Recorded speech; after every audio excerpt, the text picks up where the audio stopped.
معزز سامعین وقار السلام علیکم ورحمۃ اللہ وبرکاتہ نحمده ونصلي ونسلم على حبيبه الكريم اما بعد فاعوذ بالله من الشيطان الرجيم بسم الله الرحمن الرحيم قل لا أسألكم عليه أجرا إلا المودة في القربى آمنت بالله صدق الله العلي العظيم وصدق رسوله النبي الكريم ونحن على ذلك لمن الشاهدين والشاكرين والحمد لله رب العالمين. آئیے بلا تاخیر جھوم جھوم کر درود پاک پڑھیں. اللهم صل على سيدنا شفيعنا ومولانا محمد وعلى آل محمد بعدد كل شيء معلوم لك ربي أرني بجمالك أغثني يا رسول الله يا رسول الله صلى الله عليه وسلم. چار مصرے بڑے پرانے ہیں. شاعر کہتا ہے افضل ہے کل جہاں میں گھرانہ حسین کا، افضل ہے کل جہاں میں گھرانہ حسین کا، نبیوں کا تاجدار ہے نانا حسین کا، نبیوں کا تاجدار ہے نانا حسین کا. بس ایک پل کی تھی حکومت یزید کی، اب صدیاں حسین کی ہیں زمانہ حسین کا، اب صدیاں حسین کی ہیں زمانہ حسین کا. معزز سامعین، گزشتہ محفل میں موضوع سخن جس آیت کو بنایا گیا وہ یہی آیت تھی قُلْ لَا أَسْأَلُكُمْ عَلَيْهِ أَجْرًا إِلَّا الْمَوَدَّةَ فِي الْقُرْبَى. معنی بھی بیان ہوا، پھر مودت جو قابل غور تھا اس پر بھی ہم نے مختصر انداز میں گفتگو کی. اس کا معنی ہم اچھی طرح سے جانتے ہیں. اللہ نے اپنے محبوب سے فرمایا آپ اپنے امتیوں سے کہہ دو کہ بدلہ معاوضہ اجر کچھ نہیں چاہتا، چاہتا ہوں تو صرف اتنا کہ میری قرابتدار سے مودت کرو. پھر عرض کیا گیا جن کی محبت ہم پر واجب کر دی گئی حضور وہ آپ کے قریبی ہیں کون؟ تو نبی نے فرمایا وہ علی والفاطمہ وابناہما، وہ علی ہیں، فاطمہ ہیں اور ان کے بیٹے ہیں. پہلا مصرع یاد رکھیں، شاعر کہتا ہے افضل ہے کل جہاں میں گھرانہ حسین کا. اب آگے سماعت کریں. کائنات میں حضور کے جیسا گھرانہ کسی کا گھرانہ ہی نہیں. کسی کو اس بات پر اعتراض نہیں. حضور جیسا گھرانہ کائنات میں کسی کا گھرانہ ہی نہیں. آپ کہیں گے صاحب آپ نے یہ کیسے دعویٰ کر دیا؟ آپ نے تو غیر ممالک چھوڑو، آپ نے اپنا پورا ملک نہیں ٹہلا، سارے شہروں کا دورہ نہیں کیا، سارے شہروں کو الگ آپ نے ایک شہر کا دورہ نہیں کیا، اس شہر میں رہنے والے تمام گھرانوں کو نہیں دیکھا، تو آپ نے یہ دعویٰ کیسے کر دیا کہ نبی کے گھرانے جیسا کائنات میں کوئی گھرانہ نہیں ہے؟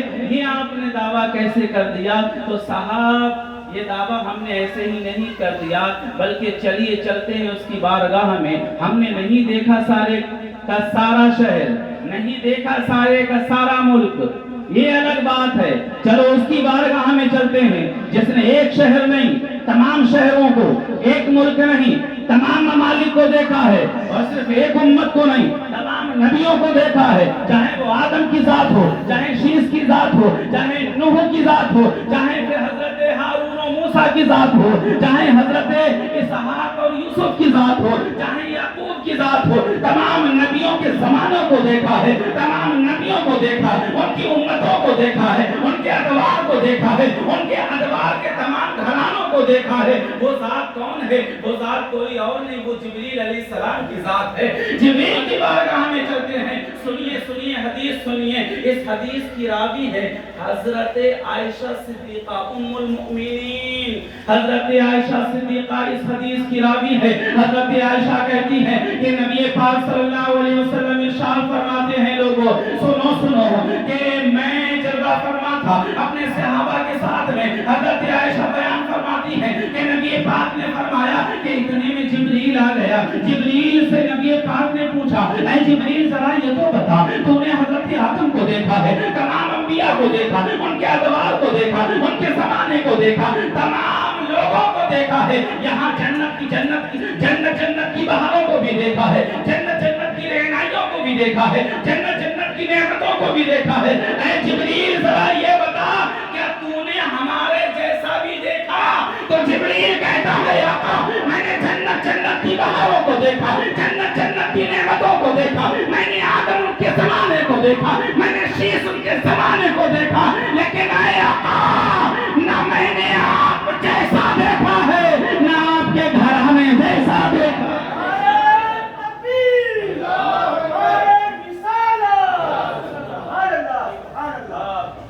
نہ آپ جیسا دیکھا، نہ آپ کے گھرانے جیسا دیکھا۔ یہ کون کہہ رہا ہے؟ جس نے سب کچھ دیکھا، جس نے سب کچھ دیکھا ہے۔ اور مومنوں، یہ ہستیاں کوئی ایسی ویسی ہستیاں نہیں ہیں، ایسی ویسی نہیں۔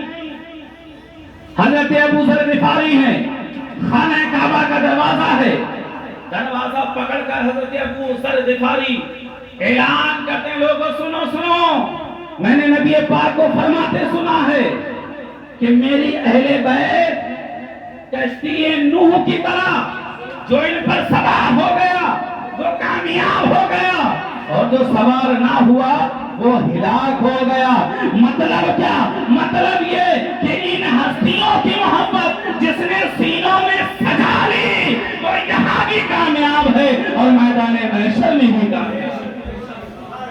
اس لیے تو بیدم کہتے ہیں، بیدم یہی تو پانچ ہیں مقصود کائنات، بیدم یہی تو پانچ ہیں مقصود کائنات۔ خیر النساء حسین و حسن مصطفیٰ علی، خیر النساء حسین و حسن مصطفیٰ علی۔ اور معزز سامعین، اصل پوچھا جائے اگر ہم سلامت ہیں، یہ زمانہ سلامت ہے، تو بھی یہ بھی صدقہ اہل بیت اطہار کا ہے۔ آپ کہیں گے صاحب جذبات نہیں، ذرا دلائل کی طرف آئیے۔ میں یہ جذبات نہیں، حدیث پاک بیان کر رہا ہوں۔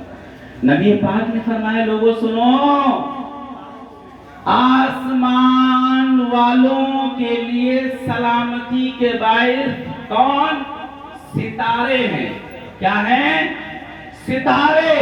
نبی نے کہا آسمان والوں کے لیے سلامتی کے باعث ستارے۔ جب ستارے چھڑ جائیں گے آسمان والے فنا ہو جائیں گے۔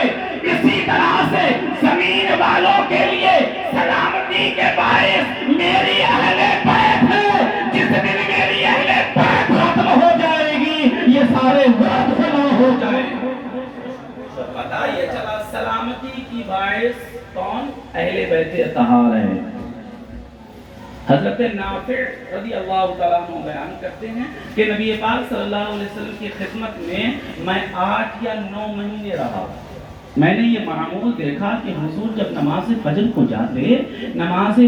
جاتے دروازہ فاطمہ کو دستک دیتے اور کہتے، السلام علیکہ یا اہل البیت ورحمت اللہ وبرکاتہ، یعنی صلاۃ و سلام، سلام کر رہے ہیں نبی۔ کون نبی؟ جس کے سینے کو قرآن الم نشرح لک صدرک کہے، جس کے سفر کو سبحان الذی اسری بعبدہ لیلا من المسجد الحرام کہے قرآن،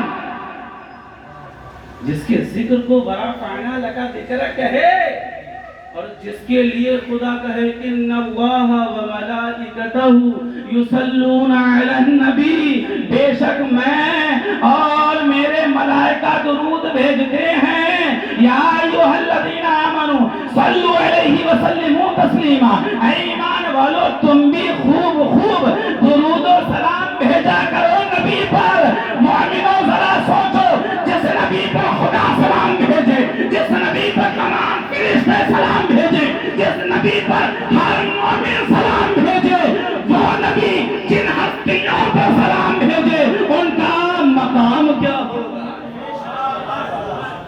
ان ہستیوں کو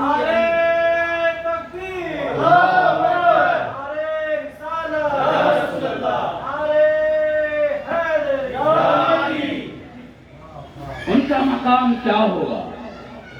اور ان کو ہی علی فاطمہ حسن حسین کہا کرتے ہیں۔ معزز سامعین، اس لیے علامہ شیخ سعدی شیرازی فرماتے ہیں خدایا بحق بنی فاطمہ کہ برقول ایمان کنی خاتمہ، اگر دعوتن رد کنی والقبول ملود استدامان آل رسول۔ شیخ سعدی شیرازی کہتے ہیں خدایا بحق بنی فاطمہ کہ برقول ایمان کنم خاتمہ۔ حضرت شیخ سعدی کہتے ہیں مولا اولاد فاطمہ کا واسطہ میرا خاتمہ ایمان پر نصیب فرما۔ آگے کہتے ہیں اگر دعوتن رد کنی والقبول منو دست دامان آل رسول، اے مولا اگر تو نے میرے دعا کو قبول نہ کیا تو میں بھی خالی ہاتھ نہیں، میں بھی آل مصطفیٰ کا اہل بیت اطہار کا دامن پکڑ کر میدان محشر میں تیرے سامنے حاضر ہو جاؤں۔ یہ ہستیاں کوئی عام ہستیاں ہیں، اسی لیے ان کی محبت کو فرض قرار دیا گیا۔ اچھا فرض قرار دیا کیوں گیا؟ کیا یہ ہستیاں ہماری محبت کی محتاج ہیں؟ نہیں، اس لیے تاکہ ان کی محبت اپنے سینوں میں سجائیں اور ہم اپنے آپ کو رفتیں دلوائیں۔ اگر رفتیں چاہتے ہو تو اہل بیت اطہار کی محبت سینے میں سجاؤ، اور قسم رب ذوالجلال کی، جو حسین، جو حسن، جو فاطمہ، جو علی سے محبت کرتا ہے خدا اس کے رسول اس سے خود محبت کیا کرتے ہیں۔ ایک حدیث پاک، اللہ کے نبی صلی اللہ علیہ وسلم صحابہ کے ساتھ میں تشریف لے جا رہے ہیں۔ کس کے ساتھ میں؟ صحابہ کے ساتھ میں تشریف لے جا رہے ہیں۔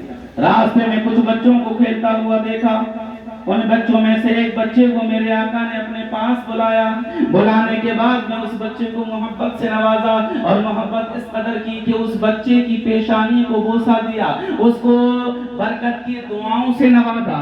جب صحابہ نے یہ معاملہ دیکھا، ایک صحابی رسول عرض کرنے لگے آقا فداک امی و ابی، ہمارے ماں باپ آپ پر قربان ہو جائیں، ہم نے تو یہ دیکھا ہے کہ آپ ہر بچے سے محبت کرتے ہیں، ہر بچے کو دعاؤں سے نوازتے ہیں، لیکن اے آقا آج آپ کی یہ محبت کا انداز دیگر دیکھا ہے، تمام بچوں کو نہیں صرف ایک بچے کو بلایا ہے، اسی کو محبت سے نوازا ہے، اس کی پیشانی پر بوسہ لیا ہے، وجہ کیا ہے؟ تو نبی پاک فرماتے ہیں صحابہ جاننا چاہو گے اسی بچے کو کیوں بلایا ہے، اسی کا میں نے بوسہ کیوں لیا ہے اور برکت کی دعا اسی کے لیے کیوں کی ہے؟ صحابی عرض کرتے ہیں آقا ہم تو یہ جاننا چاہتے ہی ہیں۔ تو نبی پاک نے فرمایا سنو، اس لیے کیونکہ یہ بچہ جس کو محبت سے نوازا ہے یہ میرے حسین کے ساتھ کھیل رہا تھا، ایک دن جب کھیل رہا تھا میرا حسین جب آگے آگے جا رہا تھا تو میرے حسین کا قدم جہاں رکھا جا رہا تھا وہاں کی مٹی یہ بچہ اٹھا رہا تھا